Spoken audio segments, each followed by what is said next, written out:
Di dalam Engkau ada mujizat yang Kau sediakan bagi setiap kami yang mau percaya. Karena itu biarlah iman kami boleh terus teruji di hadapan Tuhan. Sampai ketika Engkau datang kali yang kedua, Engkau mencari iman itu Engkau dapati dalam hidup kami ya Bapa. Ajar kami untuk terus belajar percaya. Sekalipun melihat keadaan yang sulit, tapi kami tahu kami punya Tuhan yang besar. Engkau lebih besar dari segala masalah persoalan yang kami hadapi. Karena itu Tuhan, kami mau belajar lewat firman-Mu hari ini. Berbicara bagi kami, sampaikan isi hati-Mu bagi kami. Urapi hamba-Mu yang tidak ada apa-apanya Tuhan. Roh Kudus, Engkau kuasai setiap kami. Di dalam nama Yesus, yang percaya Tuhan di tengah kita, memberkati kita, katakan bersama, amin. Tepuk tangan buat Tuhan Yesus, saudara. Iya, silakan duduk. Hari ini tema dari gereja adalah ya memiliki kepala keluarga iman yang teguh ya. Sebenarnya kalau khotbah tentang kepala keluarga ini harusnya yang khotbah bapak-bapak ya. Jadi ya nanti biar suami saya sedikit menyampaikan kesaksian saudara ya. Karena ya karena saya nggak pernah menjadi kepala keluarga kan. Dan memang Alkitab berkata saudara bahwa ya seorang kepala keluarga itu harusnya imannya itu lebih teguh. Amin bapak-bapak. Aminnya kok kayak ragu begitu ya. Ya cuma ya itulah namanya wanita itu penolong. Nah kita belajar hari ini dari firman Tuhan Ibrani 11 saudara. Siapa orang yang paling beriman di Alkitab yang tercatat sebagai bapak beriman yaitu Abraham. Ya, sekalipun ya dia pernah juga berbuat salah ya ketika istrinya membujuk dia untuk mencoba menggagalkan imannya saudara. Ya, pada waktu itu Abraham sudah mendapat janji bahwa Tuhan akan memberikan dia keturunan. Tapi karena melihat keadaan ya, lalu Sarai itu membujuk suaminya dan berkata, kamu tahu sendiri bahwa Allah tidak memberiku melahirkan anak. Ya, dia pakai nama Tuhan juga loh istrinya untuk menggagalkan iman suaminya. Kamu tahu bahwa Allah itu tidak memberiku melahirkan anak. Ya, dan dia meyakinkan Abraham ya, kamu tahu kenapa? Karena dia melihat keadaan ya memang umurnya sudah tua dan Sarai juga sudah menopause, mati haid. Ya, jadi dia bilang kamu tahu. Ya sebab memang satu hal yang cukup membuat iman kita itu goyah ketika kita ini melihat keadaan. Dan keadaan itu kita tahu persis. Ya, memang tidak mungkin sih secara logika. Tapi disitulah iman kita diuji. Nah kita belajar dari Abraham saudara pagi hari ini. Ibrani 11 ayat yang ke-8. Ini ayat yang diberi oleh gereja saudara. Ya, dikatakan di sana kita baca bersama. Karena iman ya Abraham taat ketika ia dipanggil untuk berangkat ke negeri yang akan diterimanya menjadi milik pusakanya. Lalu ia berangkat dengan tidak mengetahui tempat yang ia tuju. Ya bapak-bapak saya mau tanya kalau bapak-bapak jadi Abram. Kenapa dikatakan hari ini temanya adalah kepala keluarga ya memiliki iman yang teguh saudara. Bayangkan Abram itu disuruh pergi sama Tuhan ya, pergilah dari negerimu dan dari sanak saudaramu dan dari rumah bapakmu ini ke negeri yang akan kutunjukkan kepadamu. Itu dalam Kejadian 12 ayat 1. Ya. Tadi ayat firman Tuhan berkata ya di sini, nah ini ayat yang 12 ayat 1, berfirmanlah Tuhan kepada Abram, pergilah dari negeri dan dari sanak saudaramu dan dari rumah bapakmu ini ke negeri yang akan kutunjukkan kepadamu. Negeri itu belum ditunjuk, belum tahu. Kalau kita balik ke ayat tadi, coba kita lihat ya, Ibrani 11 ayat 8 saudara, tadi dikatakan di sana, Kita lihat ya, Ibrani 11 tadi ayat yang ke-8, karena iman dikatakan apa? Abraham taat ketika ia dipanggil untuk berangkat ke negeri yang akan diterimanya menjadi milik pusakanya. Lalu ia berangkat dengan tidak apa? Tempat yang, saudara saya mau tanya, kita itu kalau mau pergi kemana-mana harus tahu dulu nggak tempat yang akan kita tuju? Ya, bayangkan orang pergi nggak tahu tempat yang dia tuju. Misalnya saya datang ke sini, ya saya kan harus pastikan dulu saya tahu tempat ini di mana, benar nggak saudara? Ya, sampai tadi suami saya agak berhenti di pinggir tol, cari di Google Map. Padahal kita sudah berapa kali ke sini. Ya, tapi kan banyak jalan yang nanti salah keluar tol, salah ini, salah itu, kan nanti bisa tersesat, perjalanan kita jadi lebih jauh dan lebih lama. Makanya suami saya bilang, saya berhenti bentar ya daripada nanti kita ketoe di sini loh, ketoe keluarnya di sini loh, kayaknya itu di sini. Daripada gitu, mending berhenti sebentar, buka Google Map. Sekarang enak, sudah ada Google Map. Zaman Abraham tidak ada, dan bukan hanya tidak ada Google Map, memang Tuhan tidak kasih tahu. Dia cuma disuruh pergi tok, til, ya. Tuhan nggak ngomong ABCD nanti di sana kamu tak kasih tanah. Ukurannya ya 3.000 kali 5.000. Kamu datang, nanti di situ kamu berkebun, kamu beternak, nanti kamu jadi kaya. Loh, kita ini kan kalau pergi ke satu tempat dapat janji, dikasih harapan, baru mau berangkat. Apalagi bapak. Amin bapak-bapak. Laki-laki itu lebih pakai rasio, lebih pakai otak. Enggak mungkin dia pergi kalau sesuatu itu belum pasti. Iya enggak bapak-bapak? Ya, ada bapak-bapak di sini? Ya, beda sama ibu-ibu. Kadang ibu-ibu itu ikut aja. Ya, mau ada mau tidak ada, ya pokoknya ya ikutlah. Ya, di sini dikatakan saudara karena iman, karena apa? Iman. Kenapa Abraham taat? Karena iman. Ya, apa itu iman? Ya, coba kita lihat Ibrani 11 ayat yang pertama saudara.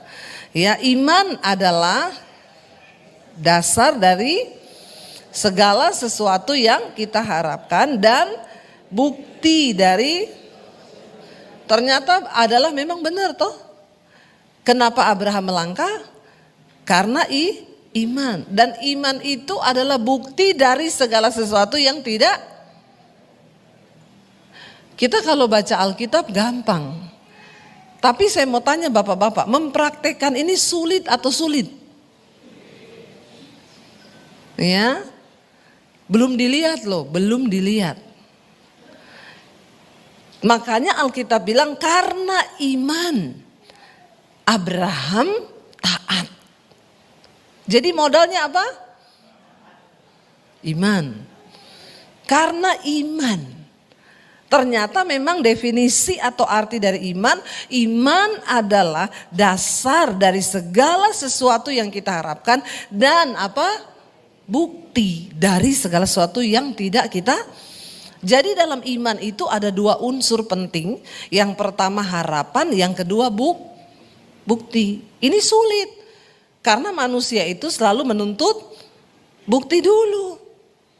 Tapi Tuhan bilang ikut Tuhan harus pakai iman. Iman itu belum ada bukti. Saya agak bikin saudara bingung sedikit ya. Karena memang untuk membahas Alkitab itu tidak gampang. Saya berusaha menerangkan secara rasio dengan bahasa yang sederhana supaya kita mengerti. Kadang kita ini kalau baca Alkitab gampang. Iman adalah dasar dari segala sesuatu yang kita harapkan, bukti dari segala sesuatu yang kita lihat, tidak kita lihat. Udah titik. Padahal kalau kita resapi, kita renungkan ayat ini, tidak gampang. Iman itu dasar dari segala sesuatu yang kita harapkan. Apa yang saudara sedang harapkan sekarang? Masa depan yang baik? keluarga yang dipulihkan? Ayo harapkan apa aja saudara. Yang namanya harapan itu pasti semua yang baik kan. Tidak ada kan orang saya berharap nanti saya bangkrut. Itu gila saudara. Ya toh? Nah iman itu dasar dari segala sesuatu. Kalau Alkitab berkata segala sesuatu itu berarti tidak terbatas. Apa aja segala sesuatu. Yang baik saudara harapkan anakmu, ya keluargamu, apalagi usahamu, keuanganmu, harapkan aja. Itu iman. Tetapi dalam iman juga ternyata ada unsur yang tidak kalah penting. Di sana ada bukti dari segala sesuatu itu yang tidak kita lihat. Jadi kita harapkan bahagia, tapi keadaan kita ini belum bahagia. Tapi kita disuruh percaya bahwa kita sudah gila enggak? Ya, gila enggak saudara itu? Memang hanya orang gila yang bisa ikut Tuhan. Kalau enggak gila, enggak usah ikut Tuhan. Karena Anda pasti enggak akan melihat. Dan ayat ini dengan jelas berkata karena iman, karena alasan iman tok Abraham taat untuk mengikuti panggilan Tuhan. Pergi ke satu negeri yang dia sendiri belum tahu. Kenapa saudara? Tuhan itu bilang kamu ya aku panggil ke satu negeri yang tidak kamu tahu ya. Karena iman Abraham taat ketika ia dipanggil untuk berangkat ke negeri yang akan diterimanya menjadi milik pusakanya. Lalu ia berangkat dengan tidak mengetahui tempat yang ia tuju. Kenapa Tuhan gak kasih tahu alamatnya? Kira-kira Tuhan sudah tahu gak? Tahu, Tuhan maha tahu. Ya, kan Tuhan bisa kasih tahu Abraham, kamu jalan ya, titik koordinatnya itu dari sini, kamu jalan kira-kira berapa kilometer sampai di situ nanti ada perempatan. Di perempatan itu kamu belok kiri. Nanti di kiri itu kamu ketemu ada tanah di situ. Ya. Itu lebarnya sekian, ininya sekian, kamu di situ aja. Kan lebih enak ikut Tuhan tuh begitu ya, Bapak-bapak, amin. Kan lebih enak begitu toh. Tapi kok ya Tuhan itu ya, enggak begitu. Waktu dia panggil Yusuf, dia cuma kasih visi. Ya, ini loh, mimpiin harapanmu. Nanti kamu jadi orang besar, semua orang tunduk kepadamu. Yusuf terima visi itu. Tapi kan Tuhan gak kasih tahu toh Yusuf nanti setelah kamu itu dapat mimpi ini, kamu tuh dibenci sama keluargamu, lalu kamu dibuang. Setelah itu nanti kamu masukin sumur, tapi tenang aja tenang, kamu gak bakalan mati kok, karena aku akan janji. Nanti setelah kamu dibuang di sumur, kamu akan ketemu sama satu orang kaya di Mesir namanya Potifar. Nanti kamu itu akan kerja di rumahnya, enak digaji di situ. Tapi nanti istrinya akan coba goda kamu. Nah setelah dia goda kamu berhasil, ya kamu takut akan aku, lalu dia penjarakan kamu. Tapi tenang Yusuf, tenang, di penjara itu aku sudah sediakan. Nanti ada satu juru minum raja, dia akan tolong kamu. Setelah itu nanti kamu akan ketemu Firaun. Karena kamu di penjara itu caranya untuk kamu bisa ketemu raja. Kalau Tuhan kasih tahu gitu kan lebih. Siapa yang mau begitu angkat tangan? Semua angkat tangan saudara ya. Tapi kalau sudah Tuhan kasih tahu begitu berarti kita tidak perlu beriman.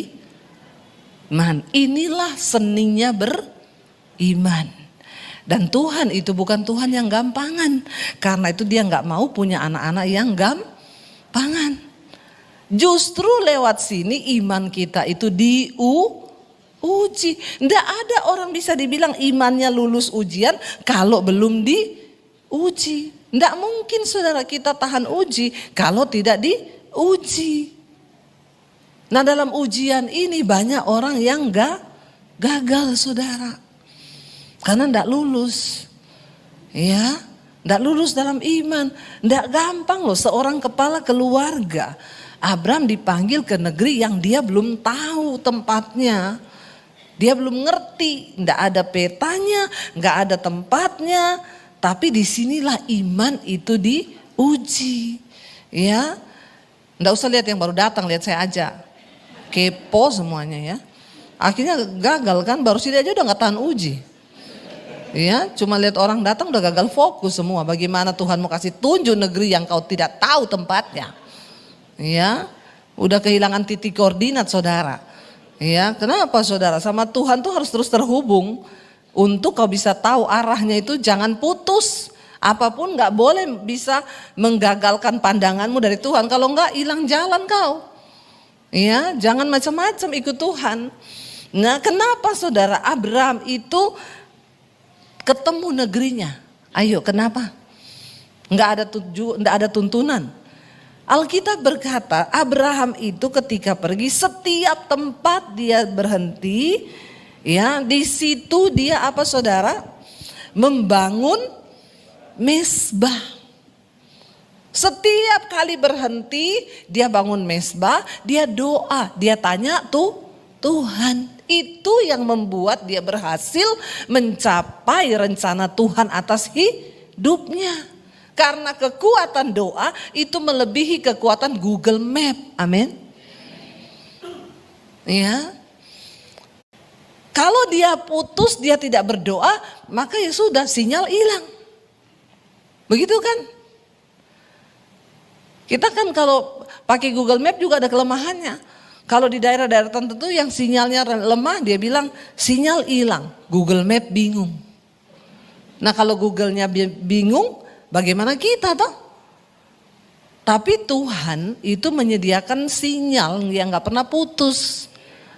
Tapi kita mau tetap terhubung enggak? Kegagalan daripada banyak kepala keluarga laki-laki yang akhirnya tidak bisa menangkap rencana Tuhan, ya, karena imanmu lowbat. Ya, sinyalnya lemah. Lowbat saudara, mati. Apalagi kalau HP-nya sudah mati. Ya udah, nggak ngerti arahnya mau kemana, tuntunannya hilang. Sebenarnya beriman tuh gampang, asal kau tetap terhubung dengan Tuhan. Ya, tapi ini Elon Musk masukin ke Indonesia Starlink, kekuatannya luar biasa, dan dia nggak perlu antena, langsung ke satelit. Jadi biar kita mau ke tengah hutan yang tidak ada tidak ada antena di sana, mau Telkomsel pasang alat itu aja di tengah hutan, dia langsung sambung ke satelit saudara. Ya.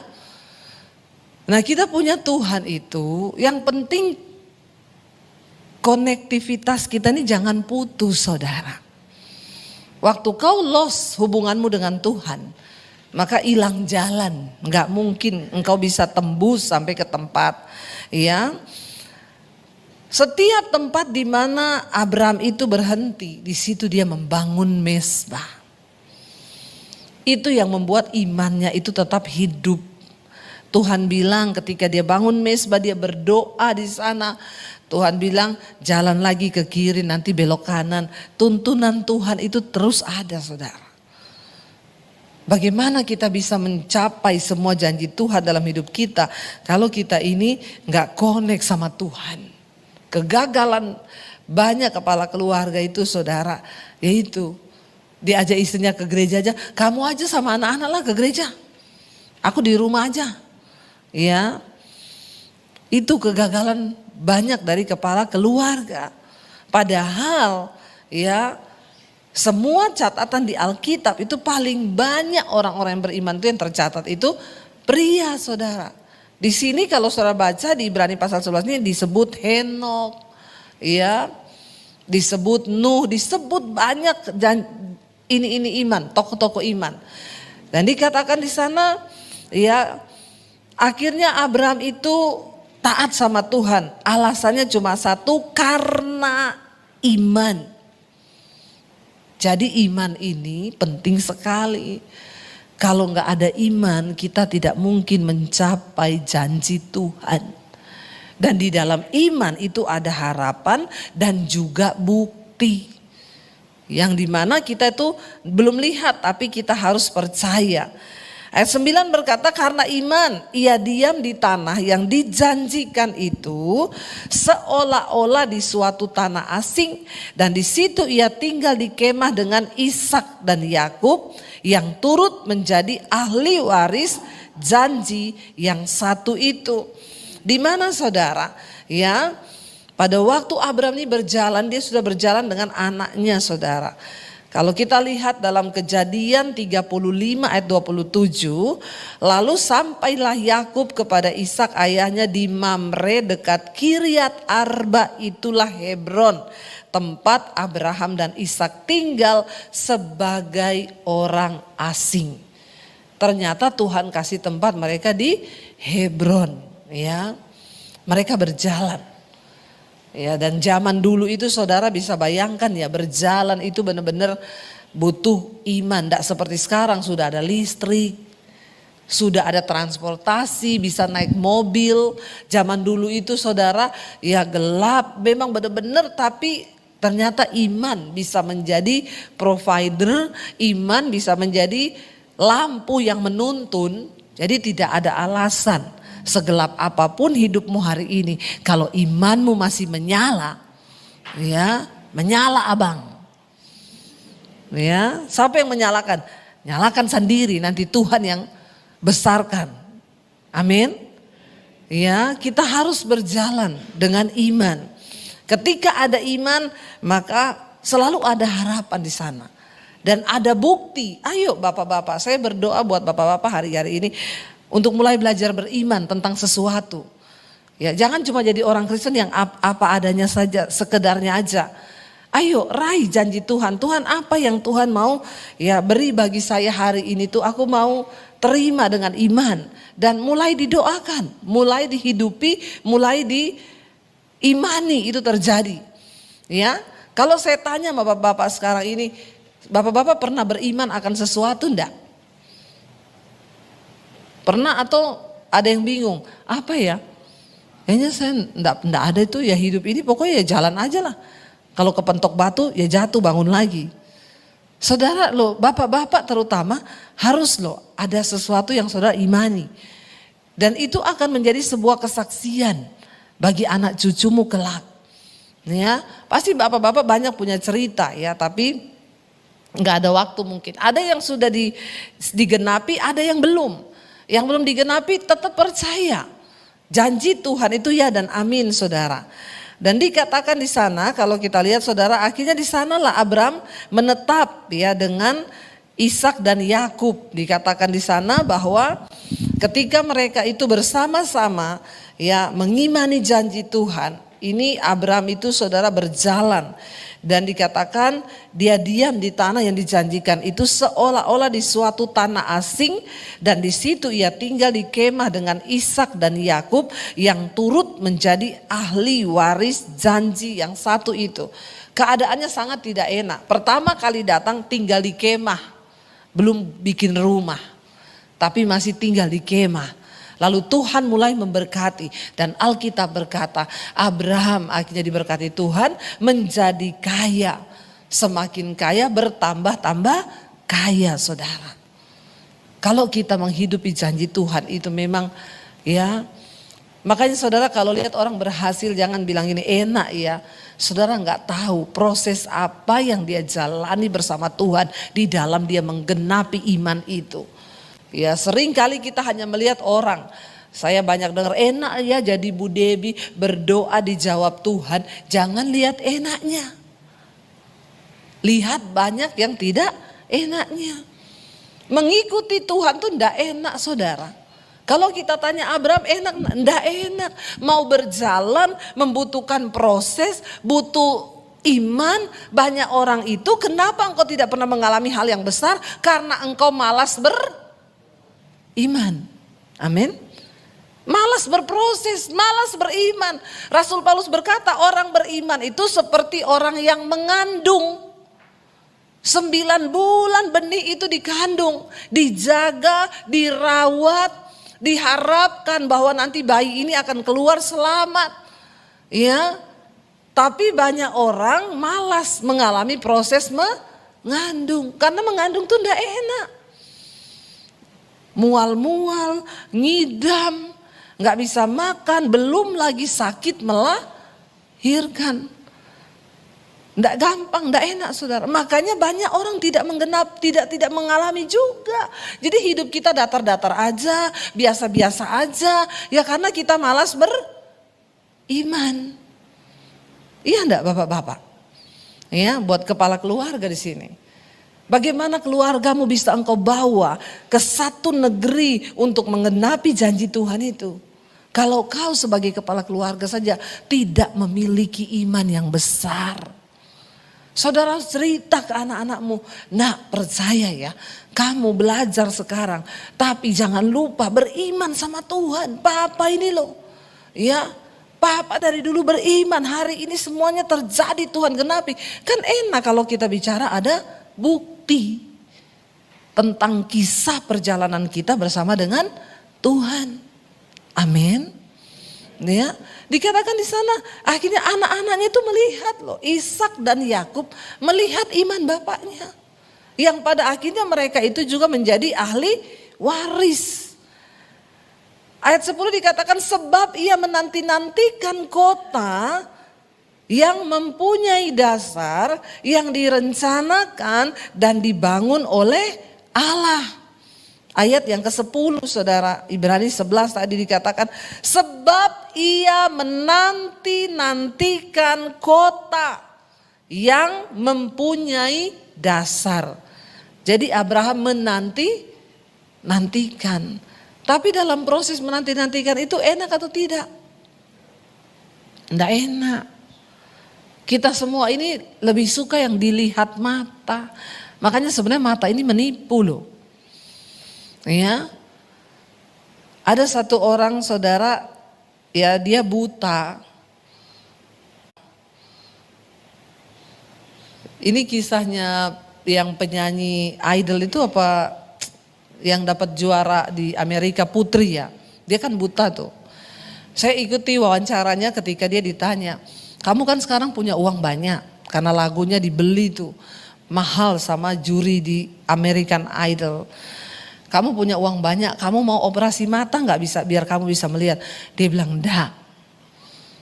Ya, saya takut nanti justru kalau saya melihat dengan mata, ya hidup saya berubah. Saya mau seperti ini aja. Karena walaupun saya nggak punya mata jasmani, tapi saya punya mata hati yang membuat saya bisa lebih percaya. Saya takut kalau saya melihat dengan mata jasmani saya, justru hidup saya jadi tidak seperti yang sekarang ini. Ya banyak hal yang membuat nanti saya takut, saya ragu kalau saya melihat dengan mata jasmani. Jadi memang terkadang mata jasmani kita ini paling menghalangi untuk kita bisa percaya dengan iman. Kenapa? Karena mata kita bisa melihat keadaan kita. Mata ini bisa melihat sekeliling kita, mata ini bisa melihat nih nggak mungkin. Dengan mata nih loh, Sarah pernah berkata pada Abraham, kau tahu sendiri, lihat keadaanku, aku sudah menopause, sudah mati haid. Tuhan tidak akan memberi aku melahirkan anak, makanya ambil aja itu pembantuku Hagar. Kamu bisa punya anak dari dia.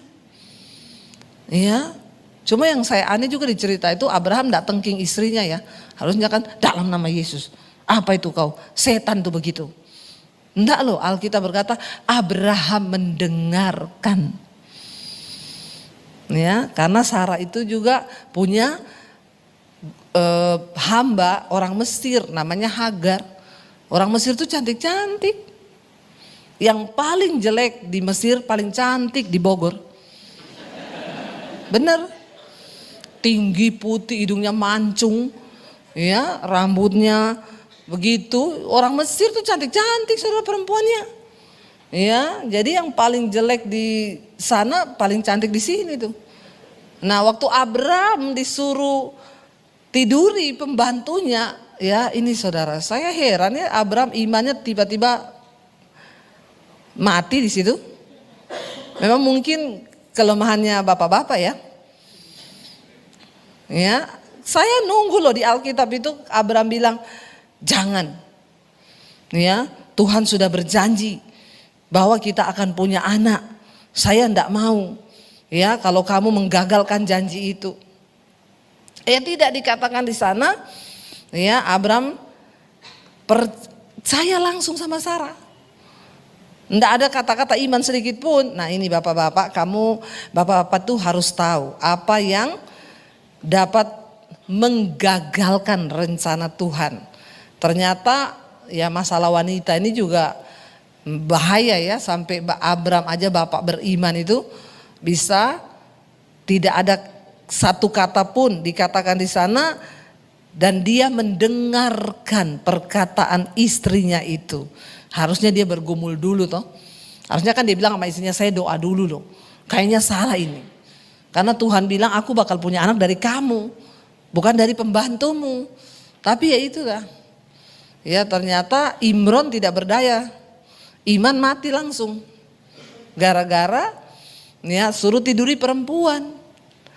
Langsung kesalahan terbesar yang pernah Abram lakukan adalah waktu istrinya berusaha menggagalkan imannya untuk percaya pada janji Tuhan. Makanya sampai hari ini perang terus saudara, karena ada keturunan Ismail dan ada keturunan Ishak, anak perjanjian. Itu kesalahan yang sangat fatal yang dilakukan oleh Abraham, ya. Hanya gara-gara perempuan imannya saat itu juga dia nggak mampu lawan. Hati-hati saudara, ada hal-hal yang dapat menggagalkan iman kita. Tetapi akhirnya dia tetap percaya dan Alkitab mencatat karena iman ia juga dan Sarah beroleh kekuatan untuk menurunkan anak cucu. Secara fisik mereka sudah tidak mampu. Ya karena sudah lanjut usianya, walaupun usianya sudah lewat. Karena ia menganggap Tuhan yang berjanji, yang memberikan janji itu adalah setia. Sekalipun berat di depan kita, percaya saudara dengan iman bahwa Tuhan itu setia. Janji Tuhan dan janji manusia itu beda. Janji Tuhan pasti ditepati. Ya, kalau manusia itu janjinya omong kosong. Makanya janji manusia jangan terlalu dengar, apalagi dimasukin hati. Ya, nggak usah. Orang kalau berjanji ngomong aja dalam hati, pret. Ya, syukur-syukur kalau ditepati, supaya kita nggak sakit hati. Janji manusia dengan janji Tuhan itu beda. Janji Tuhan itu pasti dia tepati karena dia yang berjanji adalah setia. Itu yang membuat Abraham percaya. Ya ayat 12, itulah sebabnya maka dari satu orang, malahan orang yang telah mati pucuk terpancar keturunan besar seperti bintang di langit dan seperti pasir di tepi laut yang tidak terhitung banyaknya. Saudara, ya saya berdoa supaya setiap kepala keluarga di sini benar-benar memiliki iman yang luar biasa. Ya dan kita boleh menggenapi janji Tuhan. Abraham meninggalkan rumah, sana keluarganya, kenyamanannya dia tinggalkan untuk menggenapi rencana Tuhan. Ya, dan tidak afdol kayaknya kalau suami saya juga tidak menceritakan kisah bagaimana ya dia mengikuti janji Tuhan. Karena sejak lulus sekolah dia berniat dia akan meninggalkan keluarga untuk ya melayani Tuhan dan mengikuti Tuhan. Ya, saya undang suami saya untuk bisa sampaikan ya sebagai kepala keluarga ya saudara. Tepuk tangan buat Tuhan Yesus saudara ya. Melihat janji Tuhan tuh berat ya, tapi kalau kita mau pasti terjadi.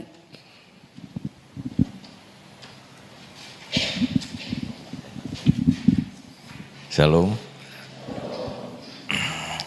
Maaf ini mendadak, tidak ada skenario dari rumah, tiba-tiba disuruh maju. Ya, shalom saudara.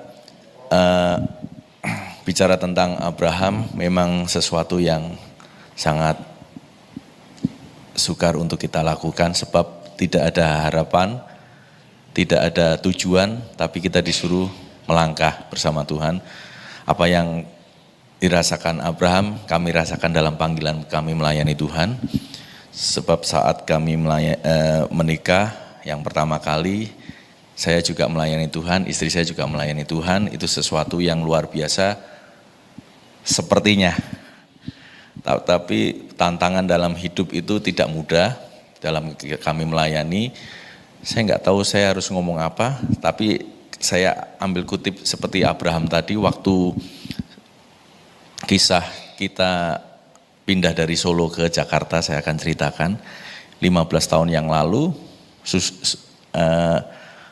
Tuhan panggil kami untuk pergi ke Jakarta, tanpa tujuan dan tanpa peta seperti Abraham, sebab waktu itu dalam pergumulan doa kita di Solo, kita di Solo sudah ada pelayanan, dari Senin sampai Senin saya melayani Tuhan, istri saya melayani Tuhan, dan kita juga punya percetakan.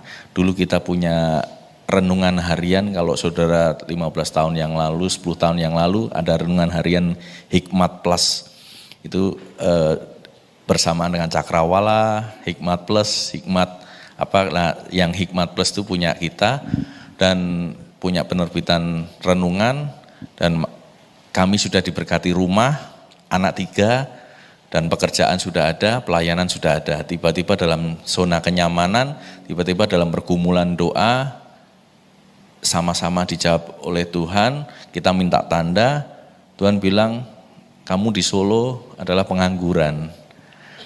Kita sempat protes sama Tuhan, Tuhan kita enggak pengangguran, kita kerja dari Senin sampai Senin, pelayanan dari Senin sampai Senin, dan waktu itu kita habis beli rumah. Jadi kita menikmati rumah baru 2 tahun, tiba-tiba Tuhan bilang, pergi dari satu tempat kota ini, aku akan sertai kamu, dan akan ada perkara besar yang akan terjadi di tempat di mana kota yang dituju. Waktu itu kita bingung kota mana, terus tanda demi tanda menunjukkan kita di Jakarta. Oke, berangkat di Jakarta tanpa tujuan yang pasti. Waktu kita berangkat ke Jakarta tanpa peta, sampai Jakarta semua link ditutup. Semua link ditutup. Saya sebagai kepala keluarga, saudara, anak saya masih di Solo, kita di Jakarta. Secara manusia kita bapak-bapak kan kita berpikir pakai rasio. Kita hidup ke depan mau gimana. Kalau laki-laki kan selalu kita berpikir sebulan, 2 bulan, 3 bulan anak kita mau makan apa, terus nggak ada pendapatan, nggak apa. Tuhan izinkan 1 tahun kita tidak ada pelayanan, sama sekali. Jadi pelayanannya hanya cuman, kalau dikatakan pelayanan karena kita hamba Tuhan, sama-sama melayani. Jadi benar-benar link itu ditutup, bayangan-bayangan secara manusia, rasio manusia itu dihilangkan sama Tuhan. Ekspektasi kita yang bayangan kita dari Solo pergi ke Jakarta, otomatis kan ekspektasi kita lebih maju, lebih ini, tapi yang terjadi tidak, saudara. 1 tahun Tuhan izinkan, dan di tengah titik rendah saya ngomong sama Tuhan gini, Tuhan, kalau minggu depan tidak terjadi apa-apa, saya akan pulang Solo, saya masa bodoh dengan yang namanya suara Tuhan. Dan saya udah ngomong sama istri saya, kalau kamu mau tetap di sini silahkan di Jakarta, saya akan pulang. Saya rindu anak-anak dan saya akan kembangkan usaha saya di Solo. Tiba-tiba teman saya telepon, bro, besok Jumat ada KKR, kamu bisa bantu kita enggak? Saya kan bisa main musik, saudara. Oke, saya main piano, tiba-tiba karena pemain pianonya udah ada, saya suruh main bass. Saya waktu itu ya juga iseng-iseng, ya udah mau pulang Solo sekaligus istilahnya untuk saku pulang ke Solo, saya pikir gitu, cuman berpikir gitu. Di KKR besar di Grand Melia 15 tahun yang lalu, KKR ini yang ngadain Pak Rudi Tanu.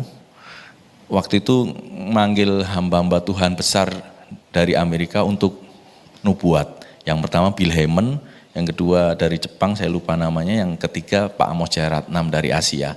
Kemudian waktu KKR ibadah dimulai, saya biasa-biasa aja, tapi waktu setelah selesai ibadah, hamba-hamba Tuhan ini nubuatin satu-satu dan semua orang maju ke depan. Waktu maju ke depan, istri saya senggol, ini saatnya kita minta tanda dari Tuhan terakhir, karena kamu berpikir kamu mau pulang ke Solo.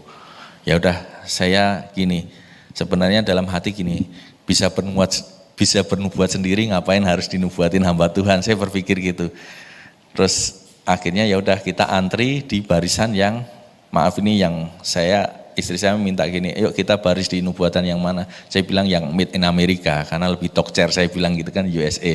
Kalau Asia mah biasa, kalau Amerika kan langsung tokcer. Nah waktu itu kita ngantri di yang hamba Tuhan di Amerika, karena ngantrinya paling panjang. Nah saya kan pakai baju putih hitam karena kan pelayan Tuhan kan. Saya sudah ngantri, sudah mulai di depan, tiba-tiba Asar bilang, kamu pemain musik kan? Istri saya waktu itu jadi singer karena benar-benar ya ada kesempatan melayani Tuhan. Nah saya disuruh ke belakang karena saya pemain musik pakai baju hitam putih, kamu ke belakang dulu ya. Ini karena pengusaha-pengusaha semua. Saya di situ kecewa saudara. Saya dalam hati gini, cuman mau minta nubuat sudah ngantri gara-gara pakai hitam putih, maaf nih, hitam putih disuruh mundur karena saya ini pemain musik. Saya udah kecewa gini, Tuhan cuman mau minta nubuatan aja digeser-geser. Enggak usah lah, saya kebalik ke tempat musik lagi. Teman saya, kenapa enggak jadi? Enggak, saya udah dijengkel, saya mau pulang, saya enggak mau dengar suara Tuhan dan saya mau bodoh sama Tuhan. Tuhan izinkan keadaan saya kecewa lagi dengan hal itu. Saya udah diam, kemudian singkat cerita yang Asia Pak Amos Jayaratnam, karena yang ngantri sedikit, dia duduk di panggung, udah selesai. Teman saya senggol lagi, itu Pak Amos nganggur. Saya bilang saya pengennya yang Amerika bukan Asia, karena saya jujur pengen yang Tuhan langsung ngomong sama saya. Kemudian karena nggak ada pilihan ya udah saya sama istri saya menuju ke Pak Amos, saya bilang Pak Amos, saya minta didoakan, minta dinubuatkan. Kecewa kedua Pak Amos bilang gini, saya capek. Waduh, yang pertama tadi saya ngantri disuruh mundur, terus dia bilang gini, kamu suami istri? Iya, gini aja, kalian gandeng tangan, saya berdoa aja biasa ya, tidak bernubuat. Saya udah terlanjur kecewa yang kedua, tapi dia suruh doakan, ya udah saya berdoa. Waktu kita gandeng tangan, Pak Amos tiba-tiba Pak Amos bangkit berdiri dan dia bilang gini, ada suara Tuhan buat kalian berdua. Nah ini saya gini, ini saatnya. Tapi saya waktu itu benar-benar masa bodoh. Tiba-tiba Tuhan tunjuk saya gini, ada perkara besar yang akan terjadi di Jakarta ini dan kamu berusaha untuk mundur dari tempat ini. Jadi benar-benar apa yang ada di benak saya ini dibaca, benar-benar itu saya percaya itu suara dari Tuhan, bukan suara dari Pak Amos. Tuhan bicara lewat Pak Amos, dan ada perkara besar kamu berusaha mau mundur satu langkah dari tempat ini. Aku Tuhan yang menuntun kamu di tempat ini. Yang kedua dia bilang ada perkara besar yang akan terjadi di depanmu. Ketiga yang bikin saya rontok yaitu gini, ada lagi gini, kamu baru berusaha, manusia siapa yang mau tolong kamu di tempat ini? Bukan manusia, tapi Tuhan, aku yang akan tolong kamu. Yang keempat, anak-anakmu aku yang pelihara. Padahal saya kan gak cerita sama sekali sama Pak Amos. Dan itu Tuhan bicara sangat kencang sekali di telinga saya. Dan saat itu saya merasa bahwa Tuhan itu ada. Seperti Abraham yang lakukan, tidak ada harapan. Tidak ada bukti, kenyataannya tidak sesuai ekspektasi rasio seorang laki-laki yang punya keluarga, pendapatan gak ada, segala sesuatu Tuhan izinkan semuanya nol, tapi kita disuruh beriman bahwa Tuhan itu ada. Saya dengan peristiwa itu, saya jadi kuat gini, yes Tuhan ada. Tapi ingat saudara, setelah peristiwa KKR itu, apa yang terjadi? Tidak langsung tiba-tiba besok langsung perkara besar terjadi. Terus tiba-tiba kehidupan kamu berbeda, tidak. Kami alami 13 tahun kami alami itu. Dari suara itu sampai 13 tahun, baru kami mengalami perkara-perkara besar itu yang terjadi dalam kehidupan kami. Apakah dalam 13 tahun penantian itu saya terus langsung tiba-tiba jadi Superman? Wah, enggak. Tapi tantangan demi tantangan Tuhan izinkan dalam kehidupan kami sampai kami bisa merasakan bahwa Tuhan itu ada. Dan satu kesimpulan buat Bapak Ibu Saudara, mungkin saat ini keadaan saudara seperti ini, ingatlah bahwa Tuhan itu ada. Tuhan itu ada, hanya firman yang menguatkan kita menghadapi tantangan. Tuhan itu ada sampai hari ini. Amin.